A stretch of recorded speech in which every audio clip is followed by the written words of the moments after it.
I'm going to play 3 bugle calls, which I think I sent you the information on them. Yep. In terms of 160-year anniversary of the St. Albans Raid. Yes. Tell me, why do you keep coming out here every year? What's this mean to you? Well, 15 years ago I started, and I was reading about the raid, and it just so happened it was October, and as I was reading, I was thinking, wow, October 19th, that's only a few days away. Something must be going on. And when I checked, I couldn't find anything going on, and I thought that was kind of not right. Yeah, and you're a veteran, correct? Yes. So I thought, well, I'll come over and see if I can do something to commemorate that. And so I've been coming for 15 years now. Yeah. And on the 150th anniversary, there's a big celebration.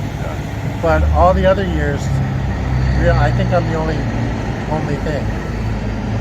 And in general, I'm interested in the Civil War. Okay, gotcha. And one of my ancestors, my third great-grandfather, was in the 9th Vermont Infantry, Company D. And he was in his 40s. He lived in West Windsor.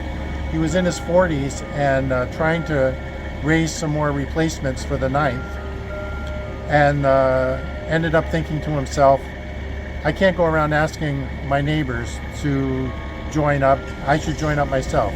So he went into the 9th, went down to North Carolina, and ended up dying in North Carolina. He died of disease, but anyway. So I've been interested in the Civil War for a long time. And if you think of Vermont and you think of the Civil War, eventually you think of the St. Albans Raid. So. Yeah, and you're gonna play. What are you gonna play here for us here? I'm going to play just a short bugle call. Vermont Veterans, that's the first one. I'm going to play the call Assembly, and then we're going to walk up the street and I'll do taps. So the raid took place. Today's a beautiful day. It's a very loud day.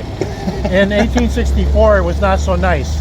Howard Coffin did some YouTube videos that were shown on Channel 3 a few years ago.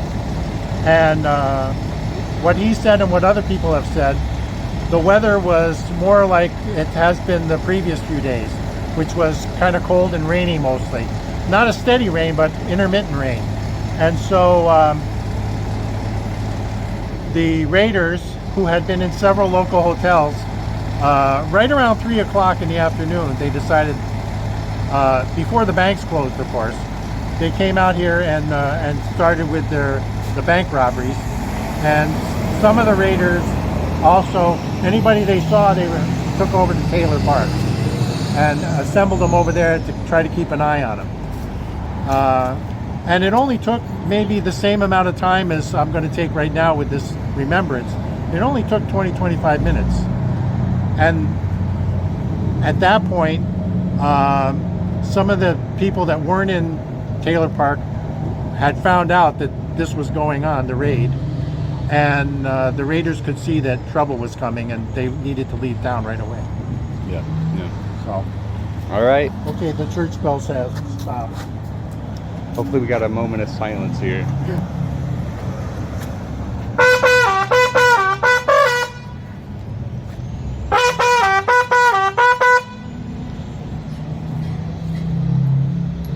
Assembly.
then the raiders came down here and they ran into, it was an individual who, it was just a guy, from what I remember. Nobody's really sure why they shot this guy. Yeah. But he was from New Hampshire, and he was up here. There were a lot of building projects going on. Yeah. So he had already built several buildings in town. He was working on one of the another new hotel that I think it fronted Taylor Park, and he just happened to be along the street here. He wasn't pointing a gun or anything at him, but he ended up getting shot for some reason. And I don't think he died right away, but he died after a few days, and then he's buried in Manchester, New Hampshire. Yeah. So he was the only casualty. And then, of course, from here they went up through Sheldon and ended up in Canada. And then that's a whole nother part of the story. The Canadians the Vermonters took them into custody at first, but the Canadians came and overruled that, and then the raiders that they caught ended up in Montreal. Yep.